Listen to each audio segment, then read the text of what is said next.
Hey everybody, Larry Powell here, your host for Studio HFL. Welcome back. Hey, I'm talking to Jen Siukola. Welcome, Jen. Thanks.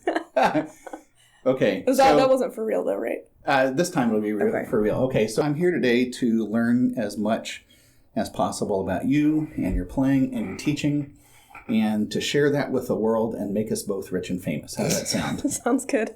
Yeah? So, if that were possible, we would have done that already, I think. Yeah, that's totally why I started playing the trumpet. Yeah.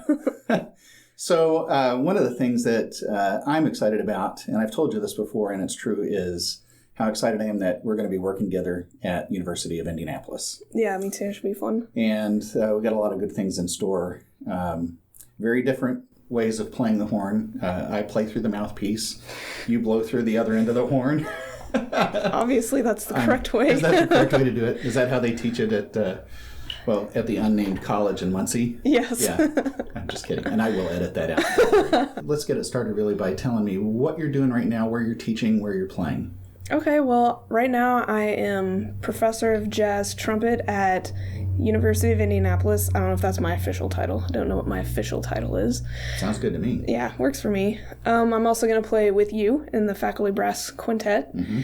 I teach some jazz history classes there, and at Butler University I also teach jazz trumpet, and then I teach trumpet lessons also. And where do you teach those? Noblesville and out of my home studio. Oh, very cool. Big studio? I've got right now about 15. So, wow. Yeah. Pretty cool. And so how long have you been out of school? 3 years, I think. Has it really been 3? I don't know. It all starts to... Does it seem like a distant memory? Yeah. Good. Sure. I know. Yeah. I kind of want to forget it. We've been in school for a long enough period of time, so... Yeah. Tell me a little bit, starting with like your most recent educational experience, going backwards. So doctorate, master's, bachelor's, who you studied with, maybe what your main focus was for each of those. If you want to talk about methods that were introduced or things that you worked on specifically in your playing for each of those. Okay. So my doctorate was at Ball State University, and for the first... Oh, actually, no. On my doctorate, I started with Dr. Brittany Hendricks, and she was great for me because she's a very detailed kind of teacher. And so she really got into the details of my playing as far as like every little nuance that I was doing. Musically, technically? Both, yeah. Physically, everything involved? Yeah. We had lessons where we would spend, an hour lesson on maybe 8 bars of music, just really making sure it was happening well. And, we can go into this later, but right at the beginning of my doctorate, I had an embouchure injury. Mm-hmm. And so she was amazing in helping me get through that, because at one point I thought I wasn't going to play anymore. So she was very patient and very helpful. And then I also studied with Mark Buselli. I was his grad assistant during my doctorate and my master's. And so it was really the best of both worlds because I was trumpet performance. So, I was learning trumpet rep and all that good stuff, but then also working a lot with the jazz department and getting to play in jazz band and in a combo. So I felt like I was getting a good variety of things. Played in a brass quintet for a while. Student or faculty? Student, yeah. It was mostly made of grad students. So, and then for my master's, that was also at Ball State, and I studied with Paul Everett during that time. And he was good because he knew his stuff when it came to all the repertoire and the orchestral rep, which was definitely something that was not my forte. And so he helped, made me learn a lot of that stuff that maybe I kind of was hesitant to. And you owned a sea trumpet at that point, didn't you? I did. I know, back in the day. The Frankenstein horn. It was made up of 3 horns. So he was very helpful during that time period. Also worked with the jazz department then. And then in between my bachelor's and my master's degree, I did the cruise ship thing for about 3 years. So I just went out and played on ships and traveled. As a jazz trumpeter, right? In the orchestra. So sometimes we'd have 2 trumpet players, so I would usually play the solo chair. Sometimes there'd just be 1, so I would just kind of cover everything. And then for my undergrad, I went to Butler University where I studied with Alan Miller, who was just, awesome trumpet player and a great teacher. And a great guy. Yeah, super nice guy. I actually apologized to him recently for all the times that I didn't practice for lessons because now that I teach, now I know how annoying that is. And he said, "Oh, it's okay. I knew you were practicing a lot, just not the stuff that I gave you." So yeah, he's cool. And then let's see. And then my undergrad was also trumpet performance. So I basically have 3 pieces of paper that say I blew through a pipe, but whatever. That's cool. Yeah, it was fun. That's cool. So I want to go back to the doctoral experience. Starting your doctorate with an embouchure injury is not the typical thing to do. No, it was terrifying. So what made you keep going at that point? I mean, why not take time to let it heal and then pursue a doctorate? What was it, just the timing of everything, or did Brittany, what did she do to help you stay on that path and stay on your timeline? Mm-hmm. Well, right before I started my doctorate, I got married. And so I wasn't playing a lot of trumpet, as we were getting the wedding preparations going. Mm-hmm. And then got married, went on honeymoon for a week, definitely didn't play then. And then I came back and I was like ready to jump right into it. And I just started playing trumpet like really hard first day back after not playing a whole lot. I was using a mute because I lived in an apartment at the time. Mm-hmm. And I was probably not playing as efficiently as I should have been. I know I wasn't. And so everything just kind of came together and I ended up like pulling a muscle.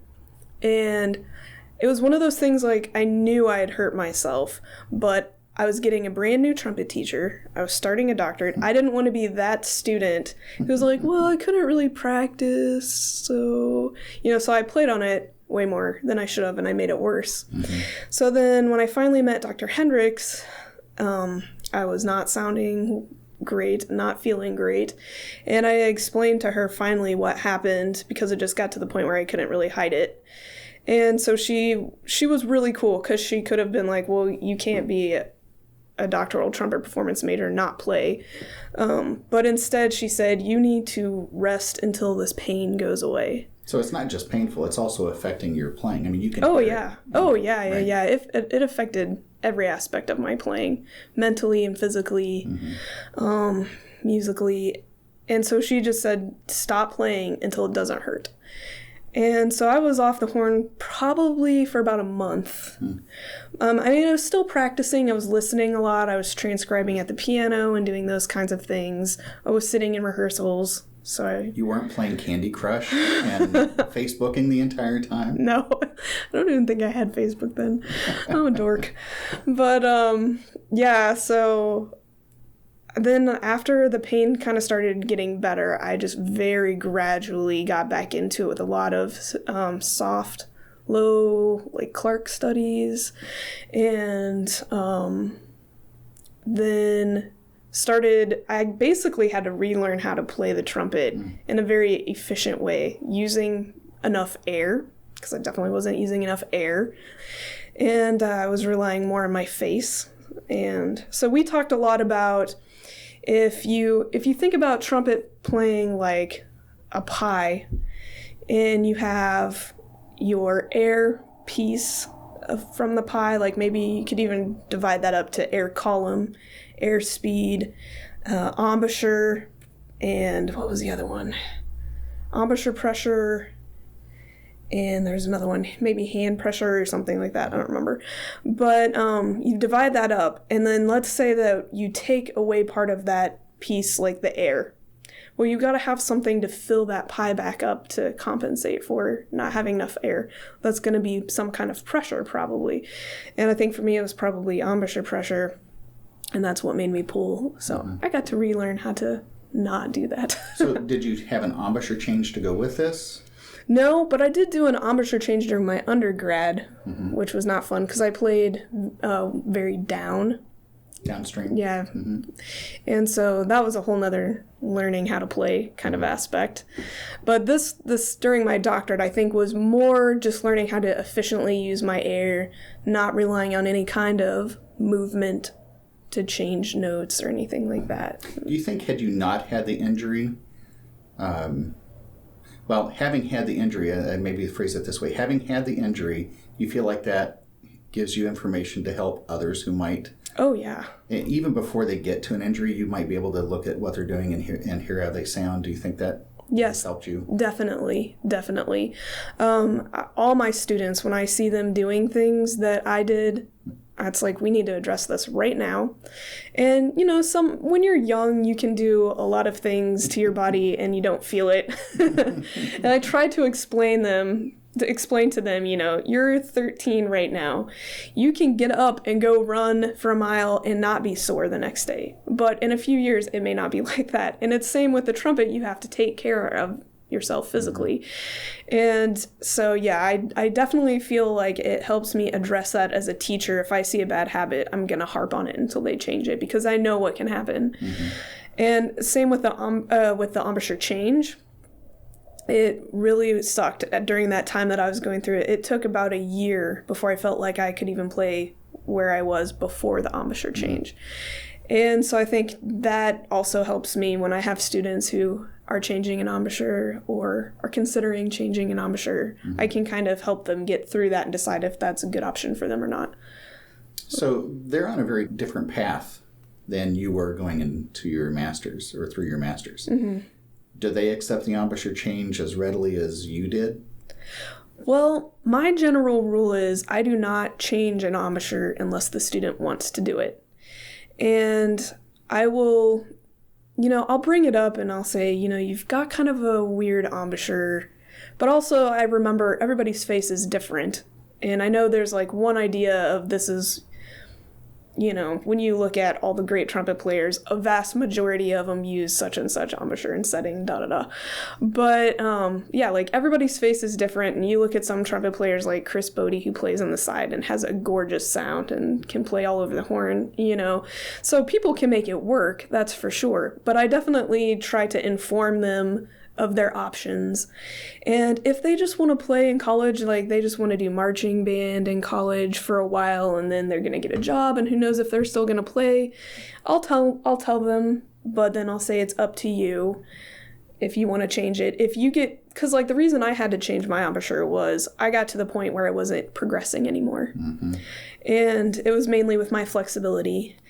And it was Alan Miller who changed my embouchure. And he's like, well, I've been trying to avoid this, but we're just going to move it up. And he moved it such a tiny amount, and I couldn't play a note. And I was so mad at him for so long.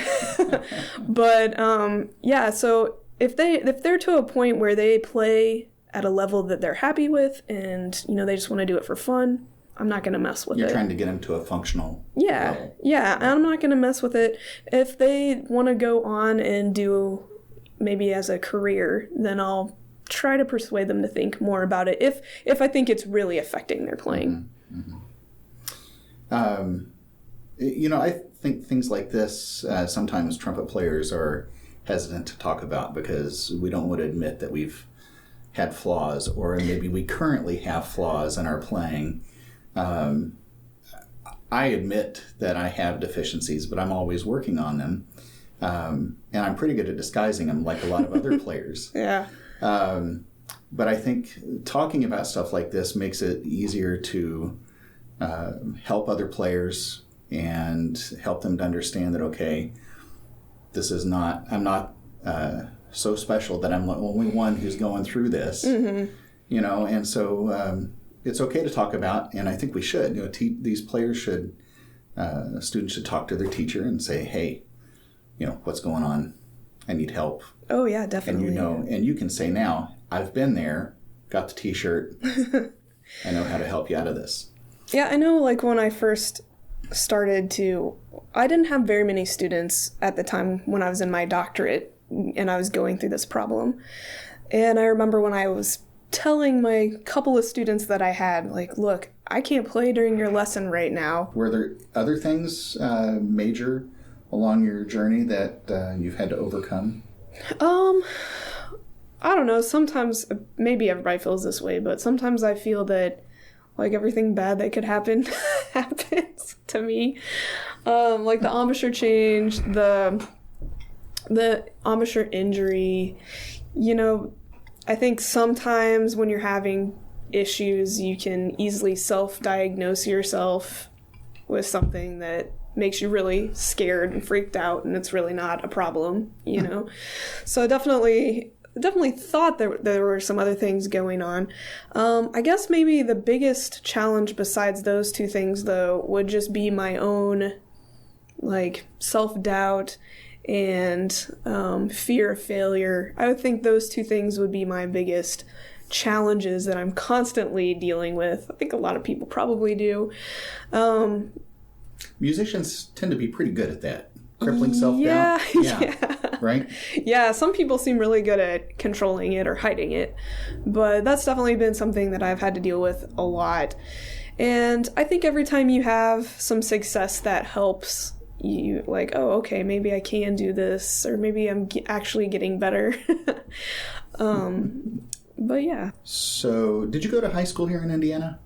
Yeah, I went to Western Boone High School. Okay, and how was your experience through middle school, high school? Well, I moved after my 6th grade year, so I started in 6th grade. I moved after my 6th grade year, and everyone else had already been playing a whole nother year longer than me. Mm-hmm. So I was really behind them. They knew notes that I didn't know. No one ever taught me how to count music. So they were playing music that I had never even seen before. I guess that was a pretty big challenge. And had you had any musical experience prior to that, even on piano or choir or anything? Not really. No, not really.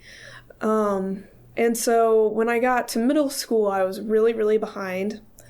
And I remember first day of band, I think there were maybe like 14 or 15 trumpet players, and I was last chair.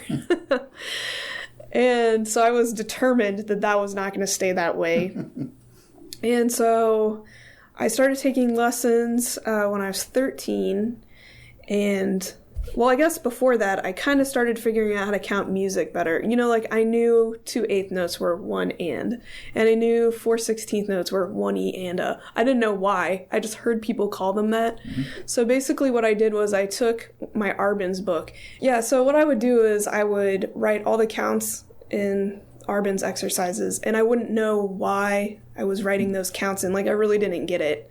I just knew that that's what those rhythms were, how they were counted. And then I remember one day, all of a sudden it clicked, and I saw why a dotted 8/16 was 1 you know, and like, I don't know why. I just all of a sudden it clicked together, and I went running in the kitchen like, Mom, I know how to count music now.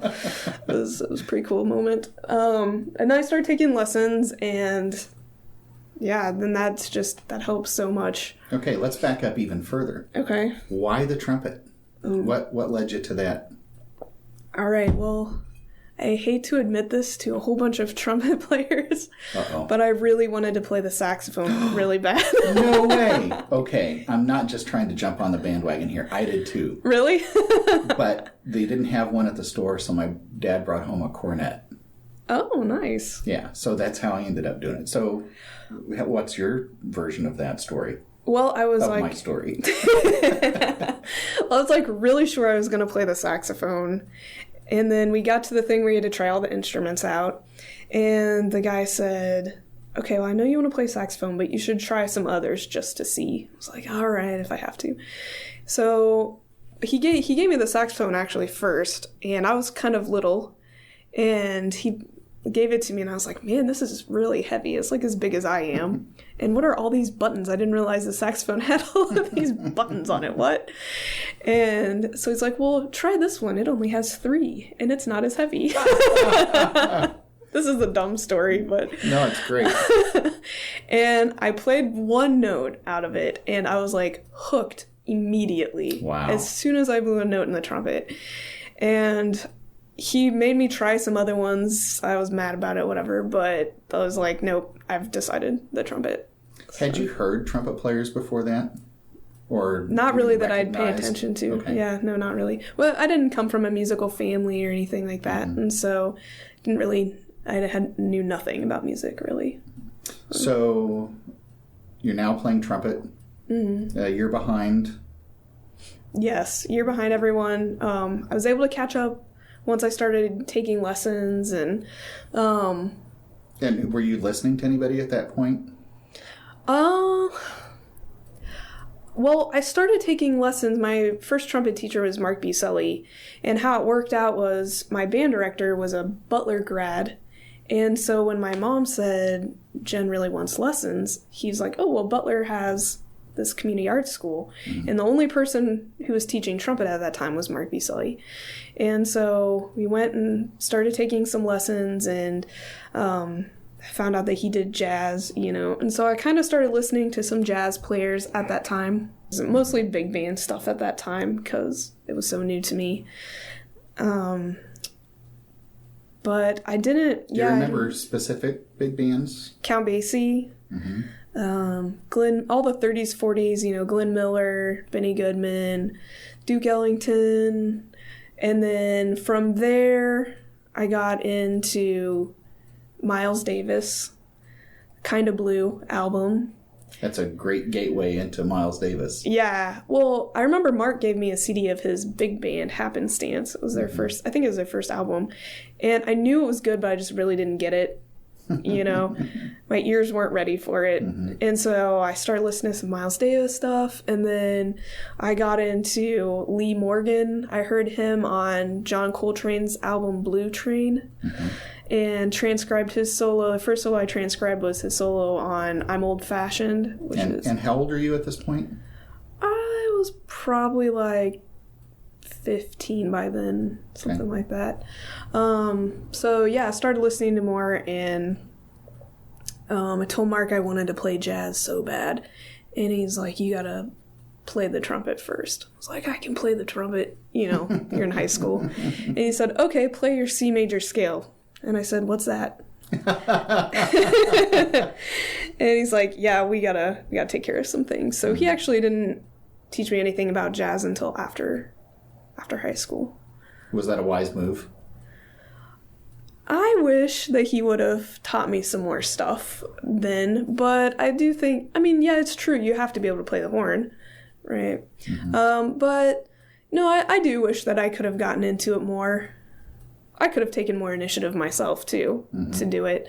But I have students who, if they express an interest in jazz, I try to incorporate it into everything that we do. So, yeah, you can play jazz, but we're working on all our fundamentals and all the aspects of the horn, not just that, too. If I'm not mistaken, I think all musicians, all trumpet players kind of use the same fundamental approach, right? Yeah. We blow through the little end. Yeah. You have to be able to play the horn. Right. And then the rest is just style. Yeah. You can hurt yourself playing any style of music if you're doing things wrong. If you can't get around the horn, you're going to be limited on your solos. The better you can play your instrument, the freer you are when you sit down to improvise, for sure. But you were struck by the jazz bug early. Yeah, I don't know what it was. The improvisation aspect, it's so creative, it's so in the moment, and there's interaction, and it has been a really hard process for me. I'm definitely not, and this is the same for the trumpet too, like I'm not one of those people that picked up the trumpet and had some magical ability or talent or anything like that. Like, I've had to work my butt off for everything. And still, it's like, there's so much stuff I wish I could do on the horn. But then when you have that solo where everything goes like you wanted it to, it's like, yes, that's why I am doing this.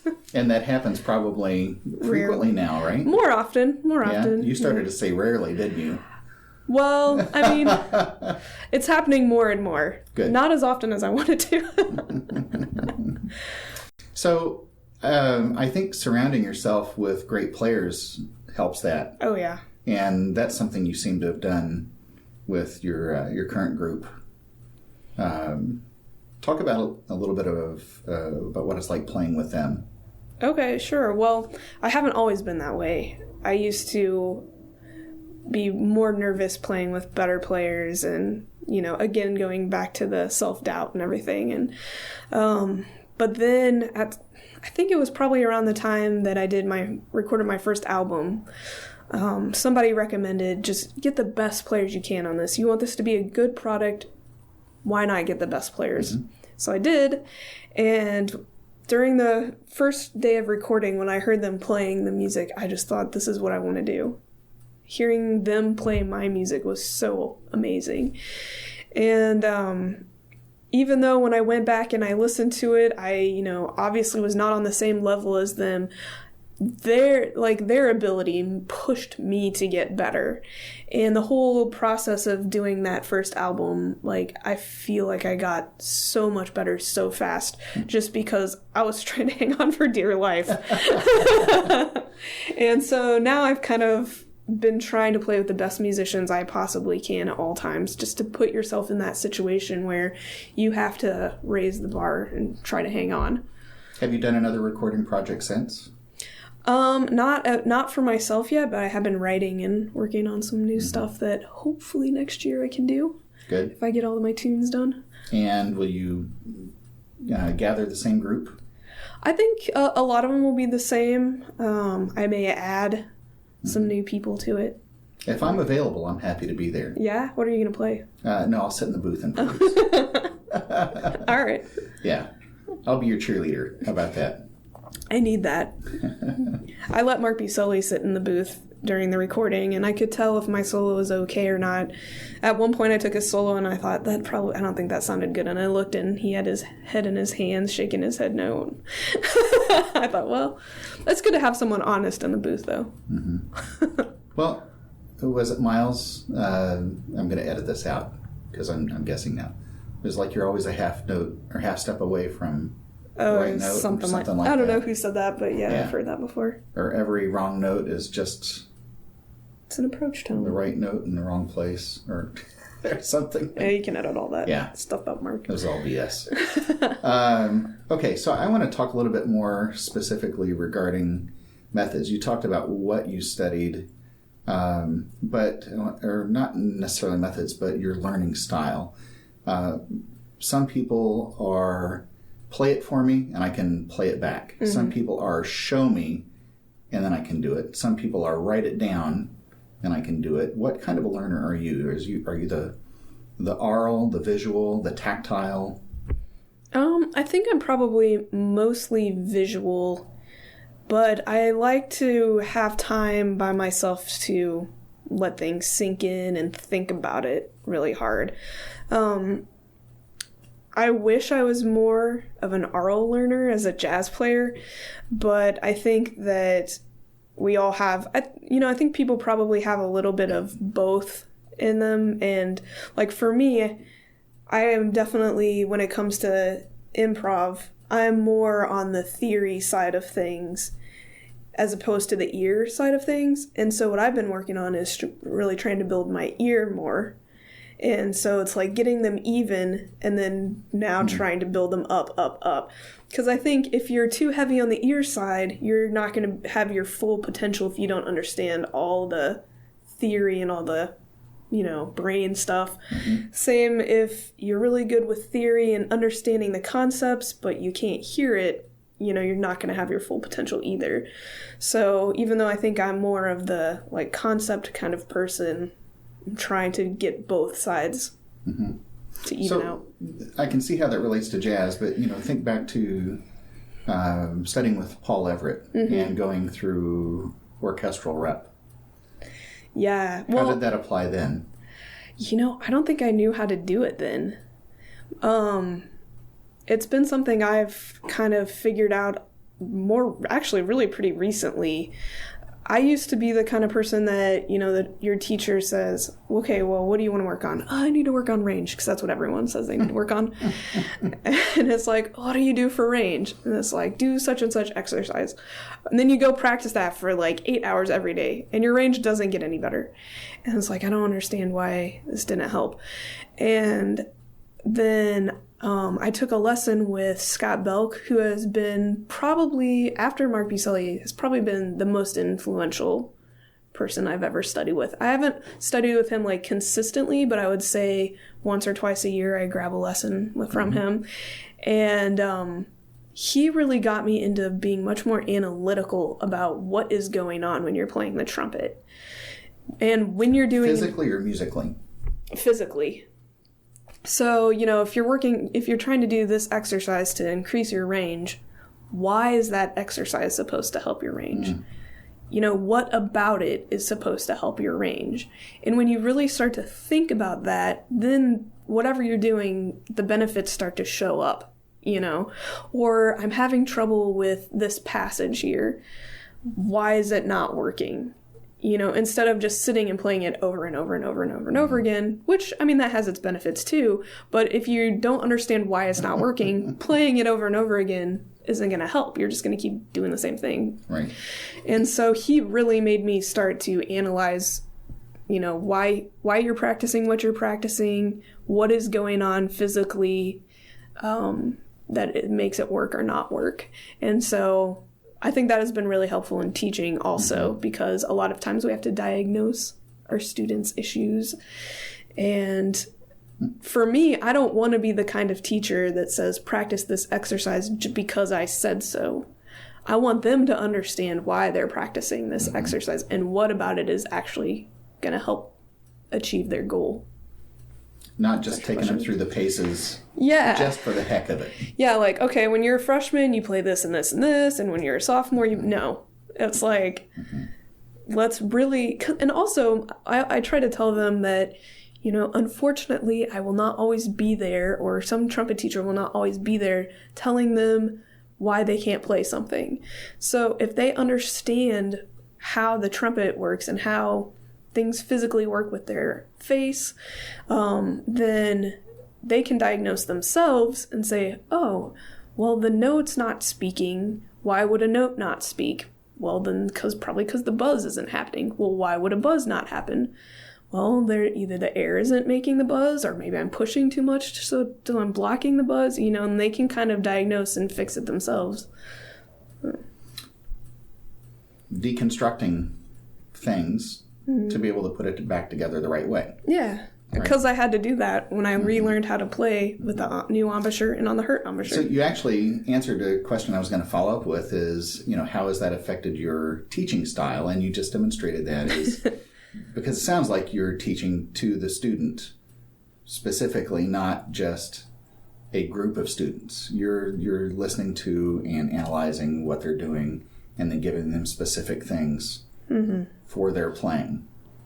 Yeah. Definitely you have to teach to the student because everybody's going to be different. And, I've had students who actually were too analytical. And so if I was talking about... I have one of those right now. I won't mention David Wolf's name. But oh, I know. Yes. But, if you talk too much about all the little things that are happening, they're going to analyze all of that, and it's going to get in their head, and it's going to mess them up. Which gets us to the phrase of paralysis by analysis. Yeah. Yeah, and I've seen it happen. But then I have other students who, you can be more specific about what happened, what is going on. So you just kind of like gauge if that student can handle, or you can even come up with tricks, like instead of talking about exactly what your tongue is doing, like say "aw" when you slur down, and then, or think "aw" when you slur down, and then that kind of gets them to do it. And then when they feel it, then you can say, you can point out, what is your tongue doing? Oh, okay, that makes sense. But sometimes they have to feel it first before you actually say what's going on.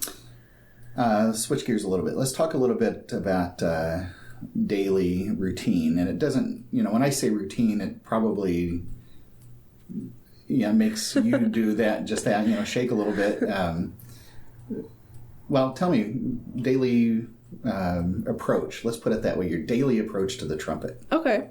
Well, I used to do a routine. It was like the exact same. Okay, so they can't every see day. you do air quotes around routine. Oh, routine. Okay. Daily quote unquote routine.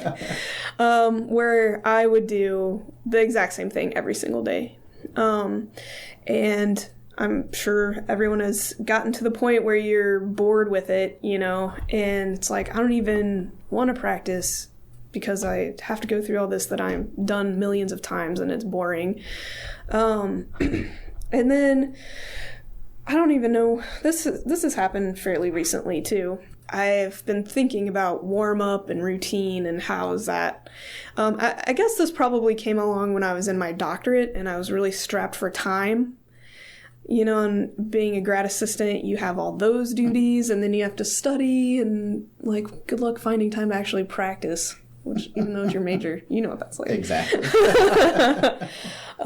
And so sometimes it was like I would warm up, and that's the only, besides rehearsals, that's like the only time I would get alone on my horn.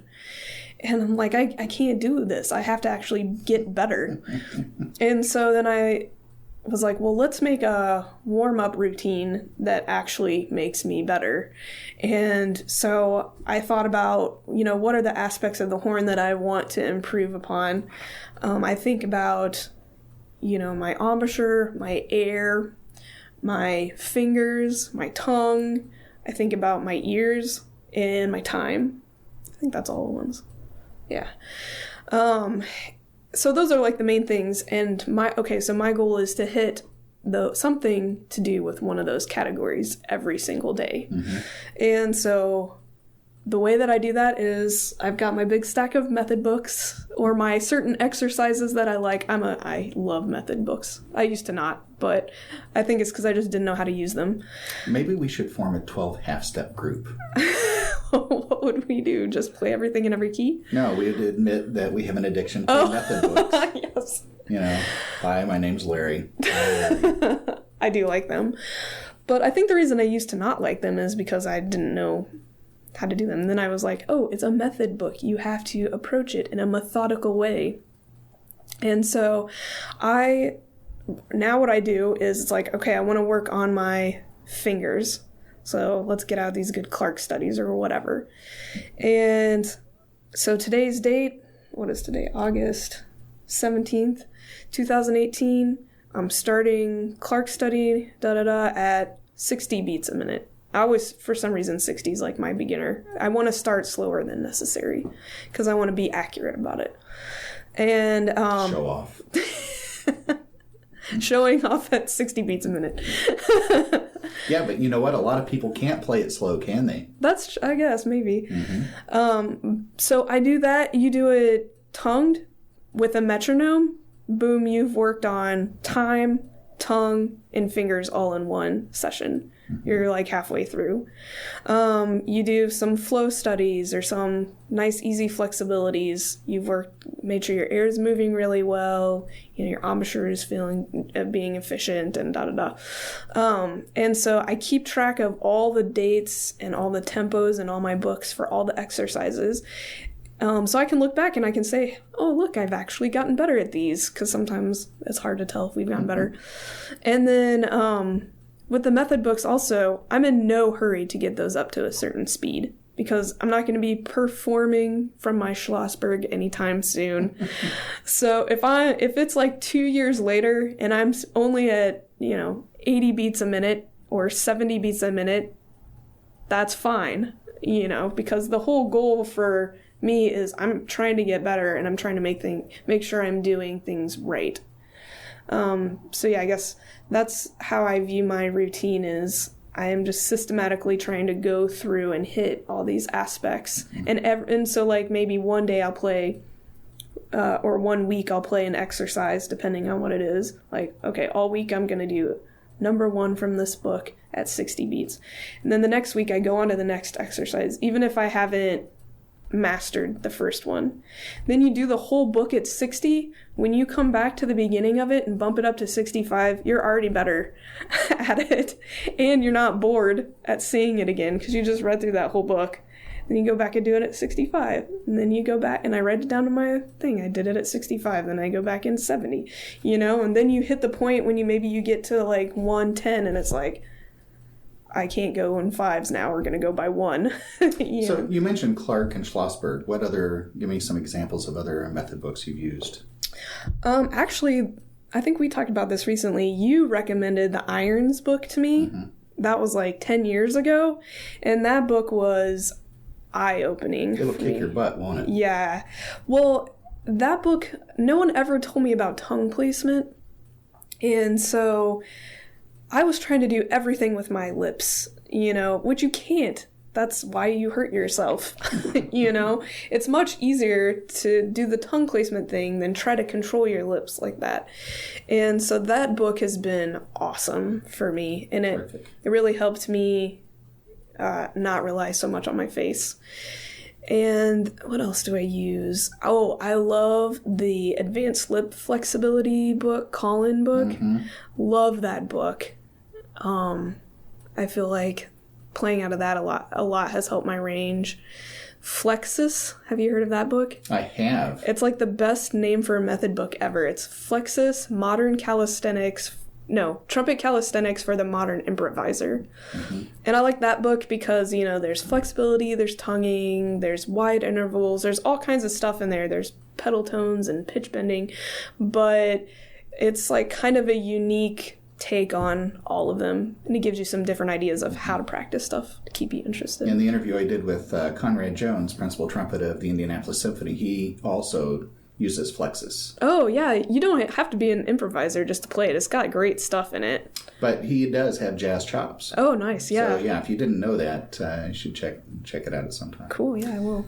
What about etude books? I mean, we've talked about method books, but what about either jazz etude books or lyrical etude books, anything along that line?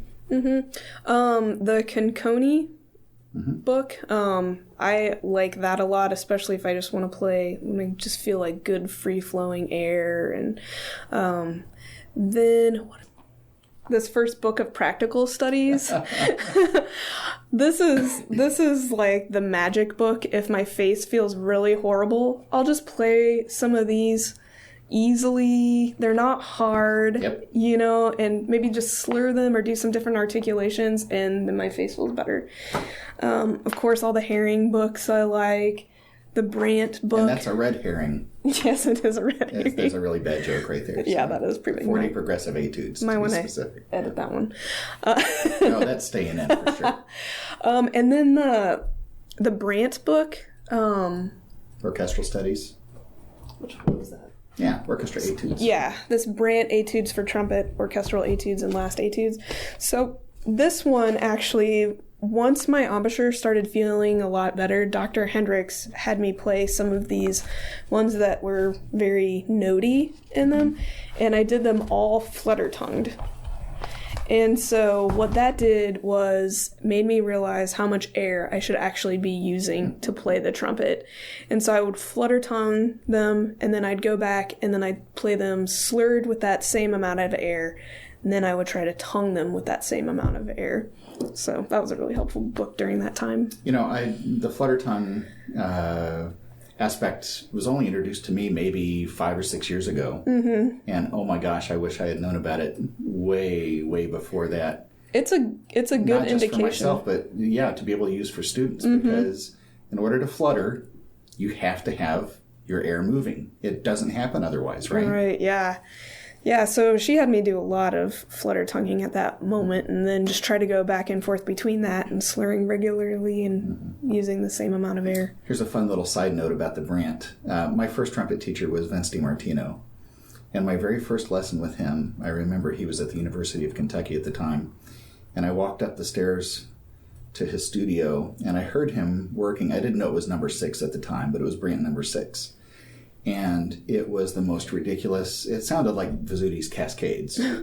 It was beep, beep, beep, beep, beep, beep, beep, beep, all over the place.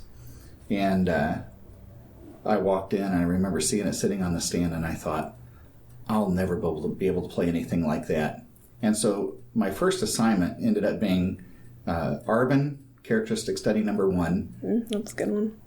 And Brandt number 6. Oh, no. And I thought, there's no way on earth I'm going to get this together. And here we are, 30-some years later, and it's still kicking my butt. Yeah, I hear that. Great book. Great book. So, I'm just curious. Have you ever tried swinging? Any of the things in there? No, I haven't. No, that's an interesting idea. Yeah, why not? I did do the Etude books. Mm-hmm. Is it book number 1 that has all the scale things in it? Or is that number 2? I don't remember. There are 3 that blend together, and then he's got the progressive Etude book. It's not the Etude book. Oh yeah, these. So the Etude Method Book 1, the technical studies, you can see how I wrote down the dates and the tempos and stuff. And I always try to memorize everything because I just think that makes it better. Mm-hmm. You just kind of internalize it. But I did do these straight in swung. Mm-hmm. So cool. Now I want to practice. So who inspires you to practice these days? Well, when you're out of school, I have to inspire myself to practice a lot. But are there players that you listen to? Oh, yeah. Probably right now, I feel like I've been saying this a lot lately, but Tom Harrell is my favorite trumpet player right now. So I listen to him a lot. I love his tone. That's the first thing that attracts me to a trumpet player. They have a good sound. His harmonic sense, his melodic sense. I mean, he can play anything on the trumpet, but he's still very lyrical about it. So I love him, listen to him a lot. I still like Lee Morgan, first person I ever transcribed. Still love Lee Morgan, still love Miles Davis and Chet Baker. But then, like, even just looking at, the people I've studied with, like Alan and Mark, they're always still getting better. Every time I hear them, they sound better. Mm-hmm. And it's really inspiring because they don't, I've always thought they sounded amazing, but it's like they get to a point and, well, that's good enough. And they just play like that. They're always striving and practicing. And it's like, well, cool. If they can do that, then I can keep getting better too. Anything that you'd like to share, maybe that we haven't talked about today? Words of wisdom. Words of wisdom. Don't play trumpet. Should have played the saxophone. No. Run. I guess, probably you'll have a lot of educators and maybe some students listening to this podcast, right? I would hope so. You think more... In the millions, probably. You think, more students or more teachers would be listening? I have no idea. You don't know? No idea. It's going to be family at first. Paid family will be listening at first. Yeah.